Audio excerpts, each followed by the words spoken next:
পৃথিবী হলো মানুষসহ কোটি কোটি প্রজাতির আবাসস্থল। পৃথিবী এখন পর্যন্ত পাওয়া একমাত্র মহাজাগতিক স্থান যেখানে প্রাণের অস্তিত্বের কথা বিদ্যমান। 454 কোটি বছর আগে পৃথিবী গঠিত হয়েছিল। বিগত কয়েক বিলিয়ন বছরে পৃথিবীর গ্রহাণু দ্বারা ধাক্কা খেয়েছে, বিধ্বস্ত হয়েছে এবং কয়েকবার হিমায়িত হয়েছে। ভাবছেন এই কথা কেন বলছি? হ্যাঁ, আজকে মামো সিরিজে আমরা পৃথিবীর এই সম্পর্কেই বিস্তারিত জানতে চলেছি। চলুন শুরু করা যাক। গত কয়েক বিলিয়ন বছরে পৃথিবীকে নানা ধরনের প্রাকৃতিক বিপর্যয় এবং পরিবর্তনের মুখোমুখি হতে হয়েছে। কখনো পৃথিবীতে গ্রহাণু এসে আছড়ে পড়েছে, কখনো বা সংঘর্ষ ঘটেছে অন্য গ্রহের সাথে, এমনকি একাধিকবার বরফ দ্বারা আবৃতও হয়েছে আমাদের এই পৃথিবী। এ সকল প্রতিকূলতার পাশাপাশি পৃথিবীতে বিভিন্ন ধরনের অদ্ভুত জীবন রূপের রাজত্বও তো ছিলই। কখনো কখনো এটা ভাবতেই অবাক লাগে যে আমাদের নীল গ্রহটি টিকে থাকা যেন একটি বিস্ময়কর ব্যাপার। কিন্তু যদি আমরা পৃথিবীর ইতিহাসের একটি ঝলমলে সফর করতে চাই, তাহলে আমাদের শুরু করতে হবে শুরু থেকেই। চলুন এক ঝলক দেখে নেওয়া যাক পৃথিবীর ইতিহাসের এক দীর্ঘ সফর। উইকিপিডিয়ার তথ্য মতে পৃথিবীর সৃষ্টির সম্পর্কে কেউ সুনির্দিষ্ট তথ্য দিতে পারেনি, তবে ধারণা করা হয় সৌরজগৎ সৃষ্টির মোটামুটি 100 মিলিয়ন বছর পর একগুচ্ছ সংঘর্ষের ফল হলো পৃথিবী। 405 বিলিয়ন বছর আগে আমাদের সৌরজগৎ আবির্ভূত হতে শুরু করে আন্তঃনাক্ষত্রিক গ্যাস এবং ধুলোর ঘন মেঘ থেকে। এই মেঘটি ধীরে ধীরে একটি ঘূর্ণায়মান পদার্থের ডিস্কে পরিণত হয়, যা ক্রমাগত উত্তপ্ত হতে থাকে যতক্ষণ না হাইড্রোজেন হিলিয়ামে রূপান্তরিত হয় এবং এমনভাবে আমাদের সূর্য জন্ম নেয় এবং এর সাথে সাথে পৃথিবীও গঠন হতে শুরু করে। সূর্যের জন্মের পর ঘূর্ণায়মান ডিস্কের বাইরে প্রান্তের পদার্থগুলো একত্রিত হয়ে আমাদের সৌরজগতের গ্রহ এবং উপগ্রহ তৈরিতে বীজ হিসেবে কাজ করে। পদার্থগুলি যত বেশি একত্রিত হতে থাকে, ক্রমেই তা বড় হয়ে গোলাকৃতি ধারণ করতে থাকে। সৌরজগতের ঠান্ডা অংশে বরফ, তরল এবং গ্যাসের তৈরি বস্তুগুলি গঠিত হয়, আর সূর্যের কাছাকাছি অঞ্চলে পাথুরে পদার্থগুলো দিয়ে গঠিত হয় পৃথিবী ও মঙ্গল গ্রহের মতো অভ্যন্তরীণ গ্রহসমূহ। এবার আমরা আসি পৃথিবী। প্রাথমিক পর্যায়ে পৃথিবী জুড়ে ছিল অত্যন্ত সক্রিয় আগ্নেয়গিরি, যা হাইড্রোজেন, সালফাইড, মিথেন এবং কার্বন ডাই অক্সাইড গ্যাস নির্গত করত। এই গ্যাসগুলো পৃথিবীর প্রথম পর্যায়ের বায়ুমণ্ডল তৈরিতে সহায়তা করে। পৃথিবী তখন বড় বড় গ্রহাণু ও কমেট দ্বারা বারবার আঘাতপ্রাপ্ত হতো। পৃথিবী একটি মহাকাব্যিক সংঘর্ষের মুখোমুখি হয়। থিয়া নামের মোটামুটি মঙ্গল গ্রহের সমান আকৃতির একটা গ্রহাণুর সাথে সংঘর্ষ হয় পৃথিবীর। সংঘর্ষের পর পৃথিবী তখন মোটামুটি আস্তই থাকে, তবে বায়ুমণ্ডল উড়ে যায় আর ধ্বংস হয়ে যায় থিয়া নামের এই গ্রহাণুটি। এরই ধ্বংসবেশ থেকে তৈরি হয় চাঁদ। 4.5 বিলিয়ন বছর আগে উত্তপ্ত সেই পৃথিবীতে তখন কোনো মহাসাগরের অস্তিত্ব ছিল না। সকল পানি শুধুমাত্র বাষ্প হিসেবেই অস্তিত্ব ছিল। কিন্তু 3.8 বিলিয়ন বছর আগে পৃথিবী ঠান্ডা হতে থাকলে পানি তরল আকারে পরিণত হয় এবং পৃথিবী জুড়ে প্রাথমিক মহাসাগর গঠিত হয়। জলীয় পরিবেশে জীবনের উদ্ভবের জন্য অপরিহার্য ছিল। তাই 3.7 বিলিয়ন বছর আগে প্রথম জীবনের উদ্ভব ঘটে পৃথিবীতে। জীবনের এই প্রাচীনতম রূপগুলি ছিল মাইক্রোস্কোপিক জীব, কিন্তু এর প্রায় 1 বিলিয়ন বছর পরে এই জীবগুলি পৃথিবীর রূপরেখার মধ্যে পরিবর্তন এনেছিল। পৃথিবী জলগত হিসেবে খুব বেশি দিন স্থায়ী হয়নি। শীঘ্রই পৃথিবীর প্রথম সুপার মহাদেশগুলি প্রাচীন মহাসাগর থেকে উঠে আসে।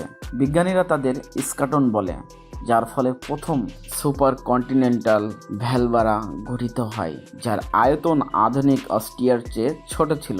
প্রায় 2.4 বিলিয়ন বছর আগে সায়ানোব্যাকটেরিয়া প্রথম সালোক সংশ্লেষণ করে অক্সিজেন উৎপাদন করে, বায়ুমণ্ডলকে আরও বাসযোগ্য করে তোলে এবং এই অক্সিজেনের ক্রমবৃদ্ধির ফলে পৃথিবীর বেশিরভাগই অঞ্চলেই বরফে পরিপূর্ণ হয়ে যায়, যার ফলে পৃথিবী দেখতে পায় বরফ যুগ, আর পৃথিবী ঢেকে যায় বরফ যুগের মধ্যে। 1.1 বিলিয়ন বছর আগে পৃথিবীর বায়ুমণ্ডল এবং মহাদেশের পরিবর্তনের সাথে সাথে রডিনিয়া নামে পরবর্তী সুপার কন্টিনেন্ট গঠিত হয়। এটি সম্ভবত পৃথিবীর সবচেয়ে বড় সুপার কন্টিনেন্ট ছিল। অবশেষে রডিনিয়া ভেঙে গিয়ে নতুন সুপার কন্টিনেন্ট প্যানোটিয়া তৈরি হয়। 540 থেকে 485 মিলিয়ন বছর আগে নতুন প্রাণীসহ জীবনের এক নতুন বিস্ফোরণ ঘটে, যার নাম দেওয়া হয় ক্যাম্ব্রিয়ান বিস্ফোরণ। সে সময় শেলের মতো কঠিন শরীরযুক্ত প্রাণীসহ নানা নতুন জীবন উদ্ভব ঘটে, যার মধ্যে সেরা ছিল দৈত্য চেহারার ট্রাইলোবাস বা ট্রাইলোবাইটিস। প্রায় 440 মিলিয়ন বছর আগে জলবায়ু একটি বড় ধরনের পরিবর্তনের সম্মুখীন হন, ফলে পৃথিবী তার প্রথম গণবিলুপ্তির ঘটনা দেখেছিল, যাতে গ্রহের চারপাশে ছড়িয়ে থাকে বেশিরভাগ জীবন অদৃশ্য হয়ে যায়।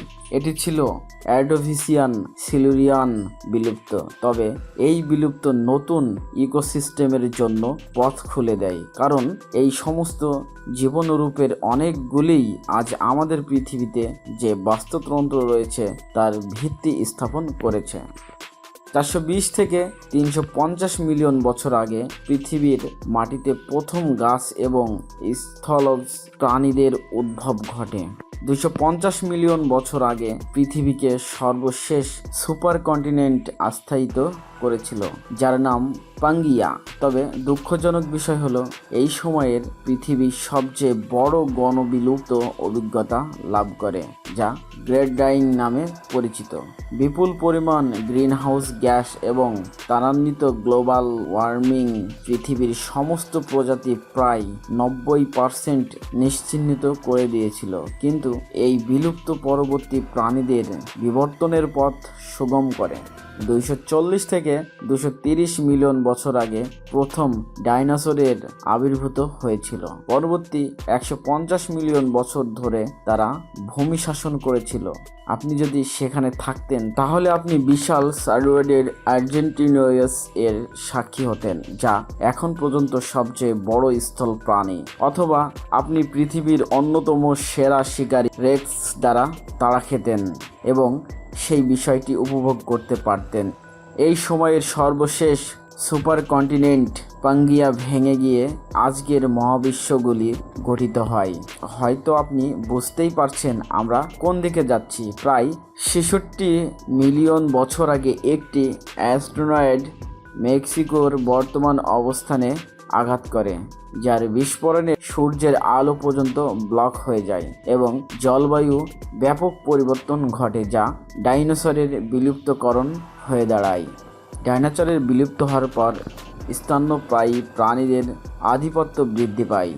প্রায় 6 মিলিয়ন বছর আগে প্রাচীন মানবদেহের উদ্ভব ঘটে, যাদের নাম ছিল সায়াহেলান্থ্রোপাস, যারা 4 পায়ে হাঁটত। 4 মিলিয়ন বছর আগে প্রাথমিক মানবরা সোজা দাঁড়াতে শুরু করে এবং প্রায় 1 মিলিয়ন বছর পরে যে সকল সরঞ্জাম তৈরি করেছিল যা সাধারণত ভাঙার কাজে ব্যবহৃত হতো।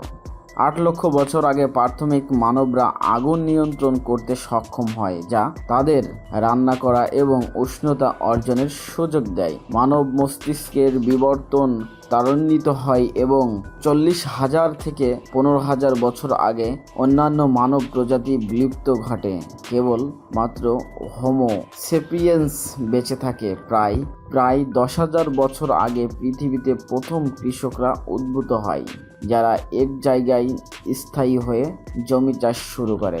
আবহাওয়ার এই পরিবর্তন এবং মানুষের বিকাশের পর 250 বছর আগে শিল্প বিপ্লব শুরু হয়, যা প্রযুক্তি, সমাজ এবং সংস্কৃতিতে ব্যাপক পরিবর্তন এনে দেয়।